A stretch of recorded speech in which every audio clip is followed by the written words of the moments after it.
ايه يا رب دايما تكونوا بخير. هنتكلم النهارده عن اخطر مكان موجود على سطح الارض، وهو مثلث برمودا. مثلث برمودا الموجود في المحيط الاطلسي.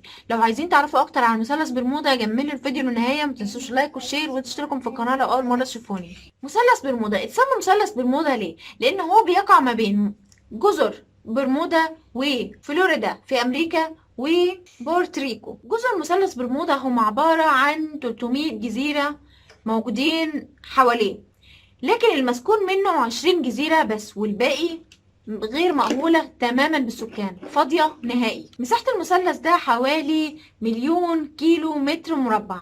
خلينا في الأول أقول لكم الحوادث اللي حصلت فيه، وبعد كده نتكلم عن التفسيرات اللي الناس بتقولها، وبعد كده التفسيرات العلمية الصحيحة. سنة 1962 كان في طيارة أو الرحلة رقم 19، دي من أشهر الرحلات اللي تعرضت لمثلث برمودا وسجلت آخر نداء استغاثة ليها. في البداية الطيار قال: نحن نواجه مياه بيضاء. بعد كده سكت وفي صوت غروشة، واتكلم وقال: المياه تحولت إلى مياه خضراء. بعد كده الاتصال اتقطع.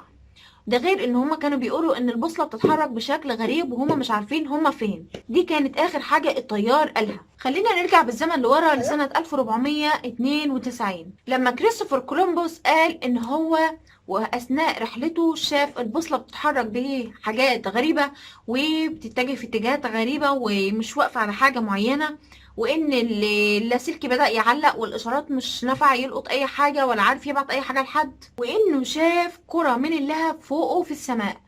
كل دي كلام ملوش اي تفسيرات. ده غير انه فقد الزمن لمدة 28 دقيقة. في ال 28 دقيقة دول هو مش فاكر ايه اللي حصل. كل ده اللي قاله وهو بيقول نداء الاستغاثة بتاعه، لحد ما لقى مجموعة من السحب على شكل نفق. بدأ ان هو ماشي جوه النفق ده لحد ما بعد كده اختفى تماما، وما عادش حد عارف عنه اي حاجة، لحد ما الطيارة ظهرت تاني، لكنها ظهرت على شواطئ ميامي مختفية تماما من الركاب. مفيش اي ركاب عليها، مفيش اي مخلوق عليها. محدش عارف ازاي الطيارة اختفت بالطيار بالركاب، وفجأة ظهرت تاني من العدم، وقفت عند ميامي ومحدش فيها. كل دي حاجات غريبة محدش لاقي لها أي تفسير. سنة 1945 في 6 مقاتلات حربية طلعوا من المطار وبدأوا إن هم يطيروا واتجهوا من ناحية مثلث برمودا، لكن الغريب إن هم اختفوا بطريقة غامضة. بعد كده طلعوا 27 طيارة تانية عشان يدوروا عليهم، وال27 اختفوا هم كمان وهم بيدوروا على ال6 الأولانيين.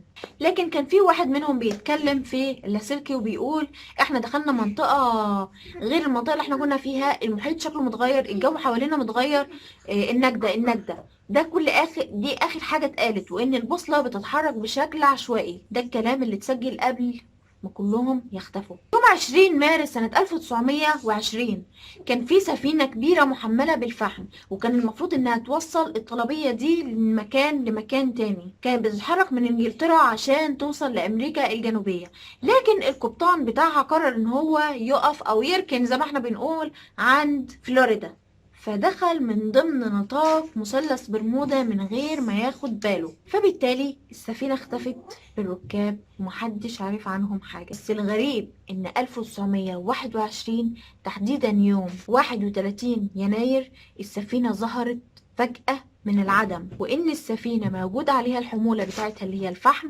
لكن مش موجود عليها اي ركاب. زي ما يكون حد هجم على السفينة، اخد الركاب خرجهم بره، والسفينة بحالة وضعها زي ما هي، حتى مش متحطمة.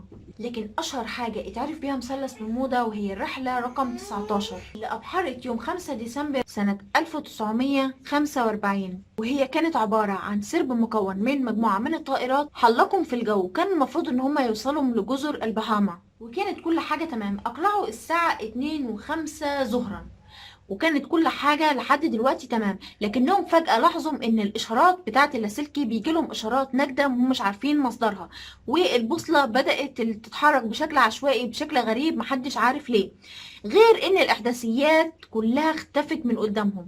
معنى اختفاء الاحداثيات ان هم كده مش هيعرفوا يرجعوا. وبدأوا ان هم يرسلوا اشارات لاستغاثة ان هم الاحداثيات مش موجودة ومش عارفين يرجعوا وهم ضلوا الطريق، ومن يومها وهم اختفوا ومحدش يعرف عنهم حاجة. زي ما احنا قلنا في تفسيرات كتير حوالين مثلث برمودا، في تفسيرات الناس هم اللي بيقولوها وبترجع لأساطير، وفي تفسيرات علمية دقيقة. هنبدأ بالتفسيرات العامة اللي الناس بتقولها. أول حاجة بتتقال وهي الشائعة جدا إن إبليس ده العرش بتاعه في مثلث برمودا، وأي حد بيعدي بيخلي الجن والشياطين اللي هم تحت سيطرته بيشدوا الشخص ده أو بيشدوا السفينة أو الطيارة المتعدي من فوقه وياخدها لتحت. أول حاجة. تاني حاجة بيقولوها من ضمن الخرافات إن المسيح الدجال ساكن أو موجود تحت الجزيرة دي، تحت مثلث برمودا، واي حد بيشوفه بياخده عنده. يمكن ثالث حاجه ان جزيره او مدينه اطلانتس المفقوده موجوده تحت، بس مش عارفه ايه علاقه مدينه اطلانتس بوجود مثلث برمودا، إيه اللي جاب ده في ده. دي حاجه ودي حاجه، وان شاء الله قريب هنزل لكم فيديو عن مدينه اطلانتس عشان تعرفوا هي ايه. رابع حاجه وهي يعني اللي خلاص، ان الفضائيين ده مكان القاعدة بتاعتهم، وهم عاملين قاعدة تحت مثلث برمودا وعايشين فيها، وده مكان الطلوع والنزول بتاعهم، فعشان كده اي حد بيعدي بينزل لتحت. طب ممكن يطلع لفوق عادي، يعني في ايه طالما الفضائيين طالعين نازلين؟ انا مش مقتنعة خالص بالتفسير ده. خامس حاجة وهي الاغرب على الاطلاق، وجود هرم من الكريستال اسفل مثلث برمودا. الهرم الكريستال ده بيقولوا ان هم اكتشفوه سنة 2012، وان دكتور ما هو اللي اكتشف الهرم ده من نتيجة تصوير المرئيات الفضائية والحاجات دي كلها، والاقمار الصناعية صورته ان هو موجود فعلا تحت على اسفل عمق 2 كيلو متر، تحت اسفل المحيط في القاع عند مثلث برمودا تحديدا، وان الهرم ده بيكون حجمه 3 اضعاف الهرم الاكبر خوفو. لحد دلوقتي كل ده كلام عام الناس اللي بتقوله والاساطير اللي بتقوله. تعالوا بقى نتكلم في التفسيرات العلميه اللي العلماء اثبتوها. احدث تفسير اتقال في مثلث برمودا ان المكان بتاع مثلث برمودا بيحتوي على رياح ثلاثيه الاضلاع. الرياح دي بتكون قوية بدرجة كبيرة جدا، بتكون رياح عنيفة وعواصف رعدية وبرقية. السحب ثلاثية الأضلاع دي بتكون رياح شديدة جدا، بتكون بسرعة 270 كيلو متر في الساعة. انتوا متخيلين سرعتها؟ دي بتدمر اي حد، من كتر سرعتها بيسموها قنابل الهواء. انتوا متخيلين انها تتشبه باسم القنابل، بتدمر اي حاجه بتقابلها. قنابل الهواء اللي بتتكون دي محدش يقدر ان هو يتنبأ بيها بتحصل امتى او بتحصل ازاي، لكنها بتحصل. السحب دي بتيجي من 3 جهات، ولما ال3 جهات بيتجمعوا وبيتقابلوا بيحصل القنبله الهوائيه. القنبله الهوائيه اللي احنا اتكلمنا عليها دي هتأدي عندي لارتفاع الموج ل 30 متر. انت متخيل 30 متر؟ مش حاجه هينه. 30 متر يعني بارتفاع مثلا عماره 20 ولا 27 دور.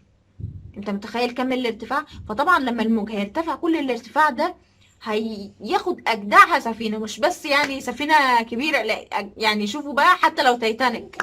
تاني تفسير معايا ان حوالين مثلث برمودا في حاجه اسمها الدوامات والثقوب الزرقاء.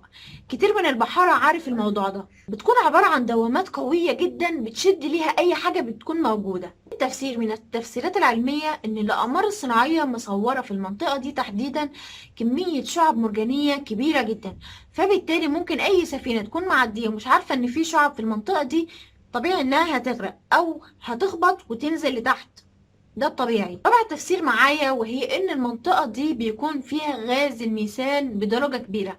طيب الغاز ده بيعمل ايه؟ الغاز ده بيتسرب في الجو، لما بيتسرب في الجو بيعمل عندي اضطرابات في الجو والهواء والرياح الشديدة. ممكن تكون كمان سبب انها تكون القنابل الهواء اللي احنا اتكلمنا عليها من شوية، فده بيؤدي لصدام بقى الطيارات ووقوعها في المنطقة دي. خامس تفسير معايا وهي ان الجاذبية الارضية بتكون شديدة جدا في المنطقة دي لدرجة انها بتجذب اي حاجة لتحت.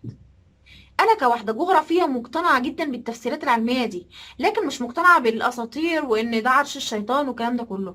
ما تصدقوش الكلام ده لانه هو مجرد اشاعات واحنا كلنا كنا بننساق ليها زمان، لكن بعد الدراسة العلمية اكدت التفسيرات العلمية اللي انا بقولها دلوقتي. لو عجبكم الفيديو ما تنسوش اللايك والشير وتشتركوا في القناة لو اول مرة تشوفوني.